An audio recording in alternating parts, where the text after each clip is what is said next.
After today's absolutely stunning and horrific unemployment numbers, it is clear that Americans need a lot more help, and one $1,200 payment is not nearly enough. California Congressman Ro Khanna recently introduced legislation that looks at providing more long-term assistance. The Emergency Money for the People Act includes $2,000 a month for 12 months. Dependents, like college students and adults with disabilities, get full payments and providing the money through non-traditional platforms like Venmo and Zelle. And Congressman Ro Khanna joins us now via Skype to discuss his proposal and other news of the day. Great to see you, Congressman. Krystal, it's always great to be on. Absolutely. So just lay out this proposal and how much support it has and what your hopes are that it could actually become reality. Well, as you pointed out, with the skyrocketing unemployment, with people having a tough time making rent payments, a tough time putting food on the table in some cases, a $1,200 one-time check is just totally inadequate. What we're saying is while the crisis is going on, people should get a $2,000 check.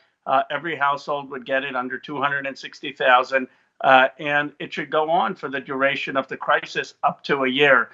We have had tremendous support among Democratic colleagues, and we've really been pushing the Speaker to adopt this in the next CARES package.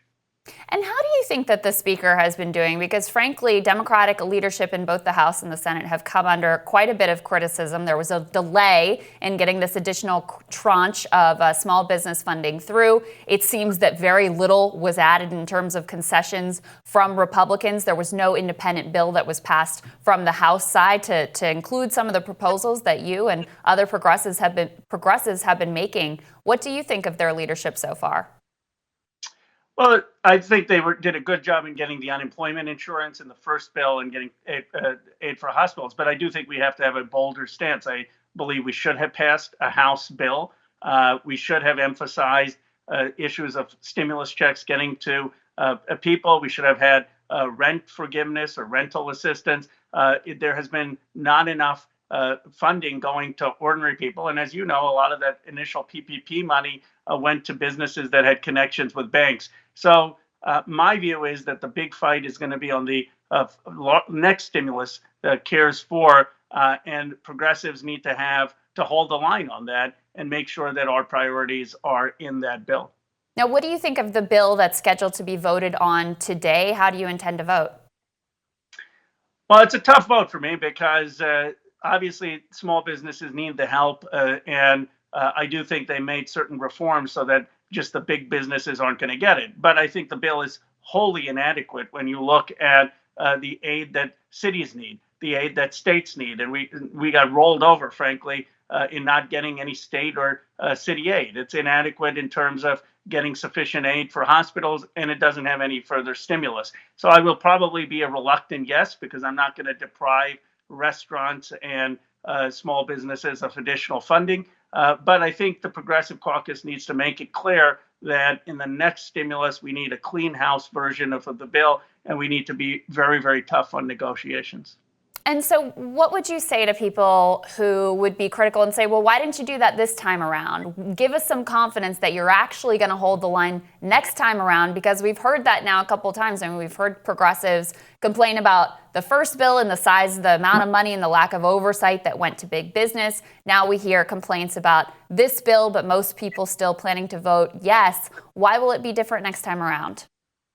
Well, I think it's a fair criticism. I would say two things. One, we are negotiating with Donald Trump and Mitch McConnell, so we have a third of the government and are negotiating against two-thirds of the government. But I think that the reality is that the first CARES bill was needed. It was urgent. We needed to extend unemployment insurance. We needed to get some stimulus out there. My big concern there was the $500 billion that went to industry. I do think the next CARES bill, that's going to be a big bill. Progressives need to make it very clear up front and have a line of where we're not going to support it. And so I think you're going to see that from progressives. Elizabeth Warren and I have a workers' bill of rights for all the essential workers, making sure they have protections. There are going to be some bright lines, I think, for the progressives in this next stimulus. Yeah, can you dig into that a little bit more, actually, Congressman? What do you think some of the demands that progressives could make next time around should be? One, there should be some stimulus. I mean, look, Tim Ryan and I and Pramila Jayapal, Rashida Tlaib, their numbers were calling for Bernie Sanders $2,000 a month. I understand politics and negotiation. Fine, if it's not $2,000 a month, we are willing to negotiate, but it has to be something. We can't say that, okay, you just did a one-time $1,200 stimulus or have another token stimulus. We need substantial assistance to people on a monthly basis. I think there has to be something for rent, for rental assistance. And my sense is that there can't be any other money to bail out industry. So it's a non-starter if they try to bail out the fossil fuel industries. Those are few of the bright lines, but I think that we have to be very clear up front what progressives can get behind.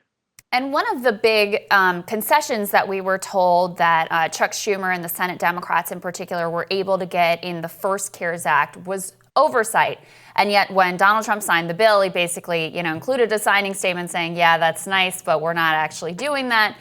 How are you feeling about the level of oversight, the level of scrutiny that will be applied to that big business money that's going out? I mean, listen, I'm a critic of the stimulus, the way that was handled on TARP in particular under the Obama administration, but at least you're able to look and know exactly where all that money went. Do you have hopes that we'll have a similar level of transparency here?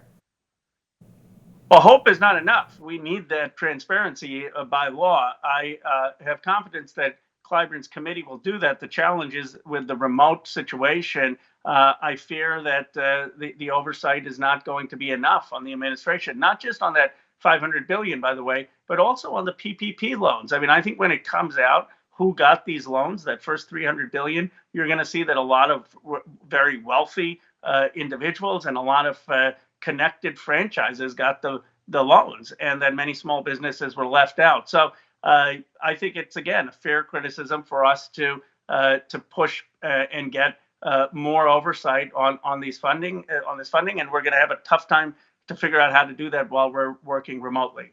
Right. Well, and why, number one, why are you working remotely? And number two, why isn't there remote voting as other countries have instituted?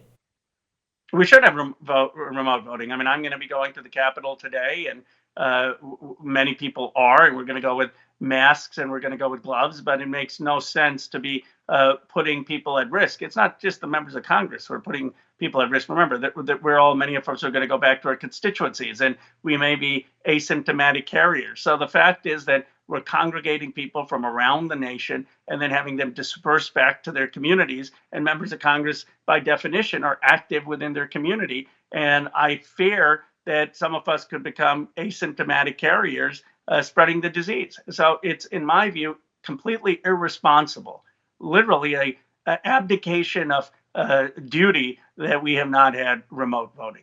Yeah. And finally, one more question on oversight. One of the members on that Congressional Oversight Commission, Congresswoman Donna Shalala, has come under fire for failing to disclose certain of her stock holdings. One liberal group has asked her to be removed from that commission, citing her potential conflicts of interest and possibly illegal or unethical activities, which raise significant concerns about her ability to discharge her duties.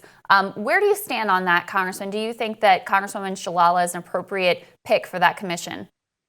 Well, I want the facts to come out. I mean, she was picked because she did a very strong job on pandemics as Health and Human Services Secretary, far better than anything that's had here. But I want to know why those disclosures weren't filed. Let her explain that. Is it really the case that it was just a clerical error of not filing, in which case you should file all of them and make sure that there are no conflicts of interest and there were no inappropriate trades. But I think if it comes out that there was no question of financial impropriety and she discloses everything and it turns out to be an oversight mistake, then I think she should face the appropriate consequence of the penalty for not filing. But I think that would reassure the public. If it comes out when she discloses all of this that there's something that raises a question, then of course she shouldn't be on the committee. But I do think we need to give her the opportunity to have all the facts come out. I mean, in bigger picture, should members of Congress be allowed to buy and sell stock while they're holding that office? I'm on a bill that says no. I mean, I think it's Angie Craig's bill. I don't think, because of the appearance issues, that they should be allowed to buy and sell. And certainly we should be forced to disclose it. I mean, in my case, I disclosed even my wife's assets that I don't have any control over, that were her assets before marriage. But I think broad disclosure and prohibition on members of Congress trading, to me, makes sense. I think even if vast majority of members of Congress, in my view, are not engaged in shady or illicit behavior, the reality is that there's a public trust issue, and we ought to be taking steps that build public trust at a time where Congress isn't trusted as an institution. Yeah, I couldn't agree with you more. And Congressman, thank you so much. Thank you so much for your work on these issues, too. We're really grateful for it. Appreciate it. Great to see you. And we'll have more Rising for you after this.